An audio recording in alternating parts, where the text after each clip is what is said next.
Ang lakas ng ulan, guys! Kami ngayon sa church ng Lobok. So, ang lakas. Grabe ng ulan. So, yun na nga.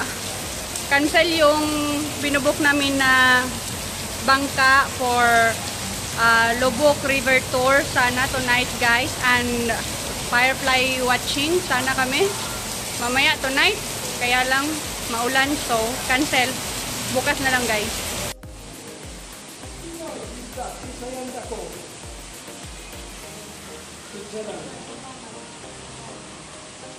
Sayang, meron silang dress code dito sa church, guys. Ayan.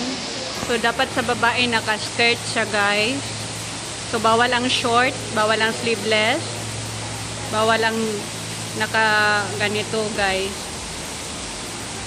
So, ayan. So, tayo, naka-sleeveless tayo ngayon, guys. At naka-short pa.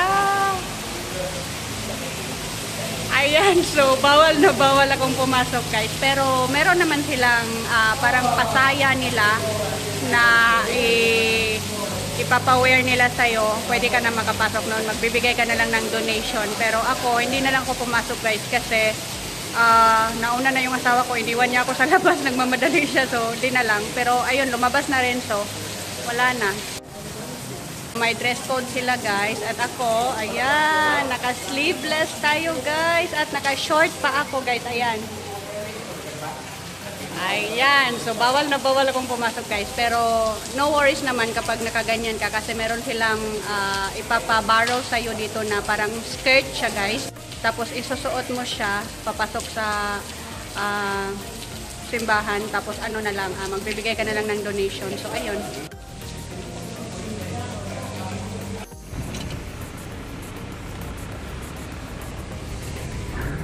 No, but there is a restaurant here at the back.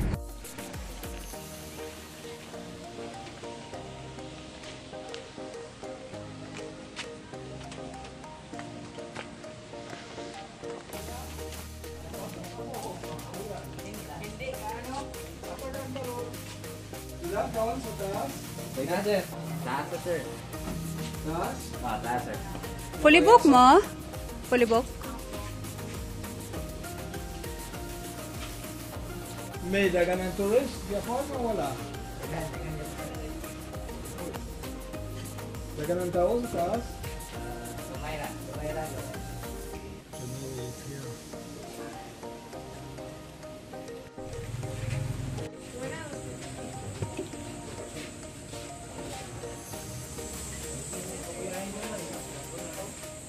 Ayan, ito yung bungalow nila dito sa Fox the Fireflies, guys.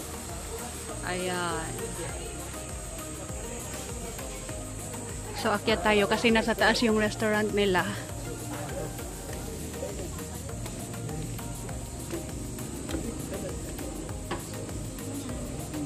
Hello. 2. Yeah, okay. Thank you.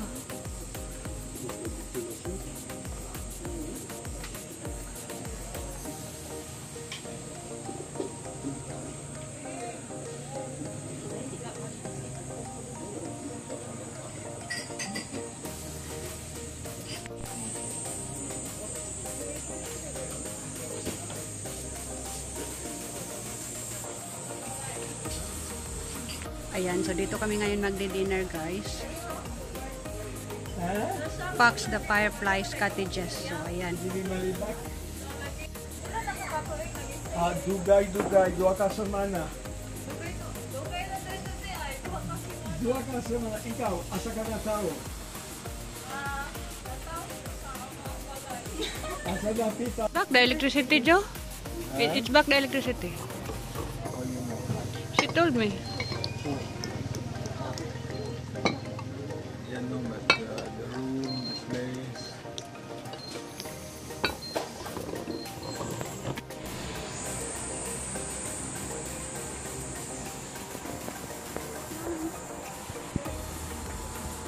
But ikaw ang manager dire? Why ikaw puta ang yellow? Ang siya ang puti? Training naman, sir. Puti. Once ago. Puti. Sige sir, take your... Oh, dili na mo to eh. Di ko lang okay, dili ko lang daw. Okay po man to. Sige sir. But you funny.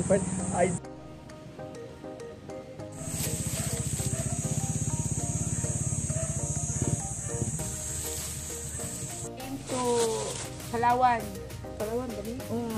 Ay, Coron. Taga dito mi, taga diha mi. Tiga-tiga mo. Ah. Kung friend gata gani. You know a guy who's doing the tour, his name is Aloy or Aroy de Reclami or de...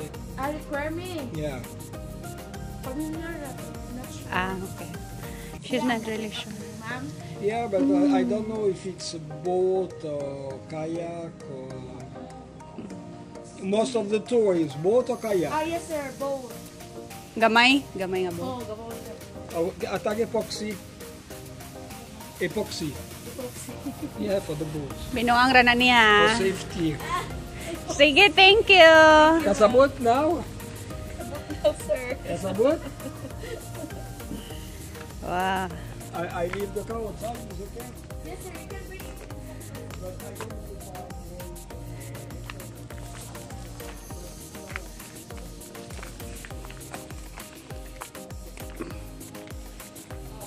Ayan, ito yung mga rooms nila dito sa Cool River Resort, guys. Ayan. Nipa House. Ayan. Ayan, nangingi ng katol yung asawa ko, guys. Kasi natakot siya. Baka daw may mga maraming lamok dito. So, ayan.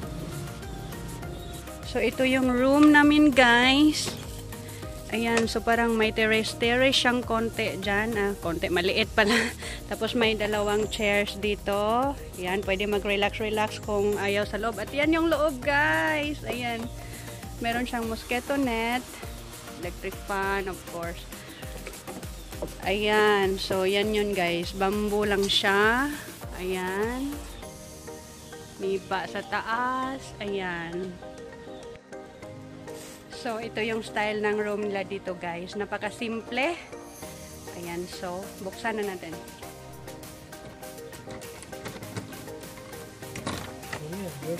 Ayan. So, ayan siya, guys. Ayan. At saka, ayan yung mosquito net. At, ayan yung electric fan sa taas. Ceiling fan pala. At ayan guys, napakasimple lang ng dingding. Ayan yon, dingding. Merong, ayun, parang maliit na cabinet dyan. Tapos electric fan dito, stand fan pala.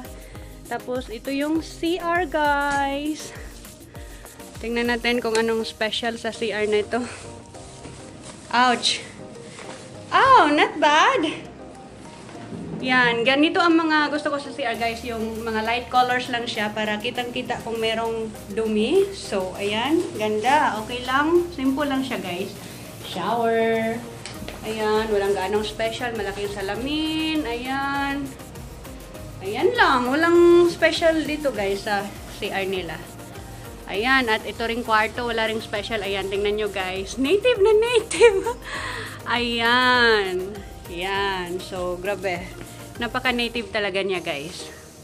So, dito kami nakabook ngayon, guys, kasi kahapon, nung nag-search yung asawa ko sa laptop niya, marami pa siyang, marami pang bakante yung mga hotels dito sa Lobok, guys. Kaso lang, hindi siya nag-book kahapon kasi natakot siya baka makancel yung boat namin at di kami makaalis ng Cebu at di kami makapunta dito. So, masayang yung hotel kapag mag-book siya kahapon. So, hindi na lang siya nag-book kahapon, guys. So, kanina siya nag-book nung nasa barko na kami papunta dito kasi sigurado na yung barko eh. So, ayan. Pagka pasok namin sa barko, nag-book agad siya, guys. Lahat, guys, ng hotel dito sa Lubok, fully booked silang lahat, guys. Buti na lang ito. May nakita pa siyang isa na bakante dito sa hotel na ito sa Cool River Resort. Binubook ka agad niya, guys. 2,250 with breakfast, guys. At walang aircon. Tapos, electric fan lang siya. At, ayun, merong ceiling fan sa taas. Merong mosquito net. At wala siyang aircon, guys. So, kesa naman wala kaming hotel. So, binubook na lang niya. So, ayun nga. Pero okay lang din sa amin kasi kaysa naman walang hotel. So, ayan. Ay, may lamok nga. Ayan, so, yun nga. Nanghingi nga ng ano yung asawa ko, guys. Mosquito coil kasi takot siya sa lamok. So, ayun. Meron na nga nakapasok. Nagbakasyon kami na asawa ko. Umalis kami kaninang umaga sa Cebu. Maaga guys, mga alas 7 pa lang yun. Ginising niya ako ng umaga guys kasi biglaan yung bakasyon namin guys. Bigla lang niyang naisip kahapon at akala ko nagbibiro lang siya kagabi pag sabi niya sa akin na baka daw alis kami mamayang or bukas ng umaga. So sabi niya yun kagabi. So hindi ko talaga siya siniseryoso pag sabi niya nung ganun sa kagabi guys. Kasi ano, wala lang. Parang ayoko pang malis ng bahay kasi kakabalik lang namin galing sa bakasyon. Galing kami sa sa Balabac, Palawan. So, kagabi pag sabi niya na gusto niyang umalis guys, kahit saan daw. Tapos sabi ko, bahala ka kung saan mo gustong pumunta. Okay lang ako kung gusto niyang magbakasyon ulit, kahit sandali lang. Tapos ayun, kanang umaga ginising niya ako bigla guys kasi aalis na daw kami. Sabi ko, ha? Tapos ayun, pagkagising ko guys, usually magkakape talaga ako. Hindi ako nagkape guys kasi naligo kaagad ako tapos nag-impake kaagad kami. Tapos umalis na kaagad kami alas 7 guys at dala namin yung sasakyan guys. Pumunta kaagad kami sa pier kasi sasakay kaagad kami ng barko papunta dito sa Bohol kasi yung barko alas 10 AM siya guys, pero malayo pa, 1 hour mahigit pa yung biyahe kasi Lapu-Lapu kami tapos Cebu yung pier, so baka traffic. So umalis kami ng maaga guys, tapos alas 10 AM pa yung barko, baka mag-traffic kami sa daan. So nakarating kami doon guys mga 9 talaga guys. Tapos pagdating namin doon sa pier, nagkuha kagad ako ng ticket guys. Ang binayaran ko sa ticket guys kasi 2 hours yung biyahe from doon sa pier papuntang Bohol. So 3,900 yung sasakyan, tapos 390 naman yung pasahero, 390, tapos libre na yung driver guys. So ayun, nagbayad ako ng almost 4,500. Yun yung napamasahin namin papunta dito sa Bohol guys. So ngayon dito na kami guys at ayan, pagod kami guys kasi pagdating namin dito sa Bohol guys is nag-roam around kaagad kami kasi hinahabol namin ang araw kasi pangit ang panahon dito guys. Nag-search yung asawa ko kagabi, sabi niya maganda daw ang panahon, maaraw. Pagdating namin dito maulan guys. So ayun, medyo may init pa ng konti nung pagdating namin dito kaya hinahabol namin ang araw guys at pumunta kaagad kami sa Chocolate Hills. Tapos pagkatapos nun nag-roam around kami sa buong Lubok guys. So ayan, pagod ako guys at ngayon kakarating lang namin dito sa kwarto namin dito sa hotel guys at magpahinga muna ako guys. So guys, dito kami ngayon sa Lubok Cool River Resort. Ayan, so ito yung activities nila guys. Firefly watching, restaurants. Ayan yung restaurant nila guys. Native, bamboo yan guys. At accommodation nila guys. Ito yung room nila guys. Yan. So native din, bamboo. Ayan, ito yung contact number nila guys.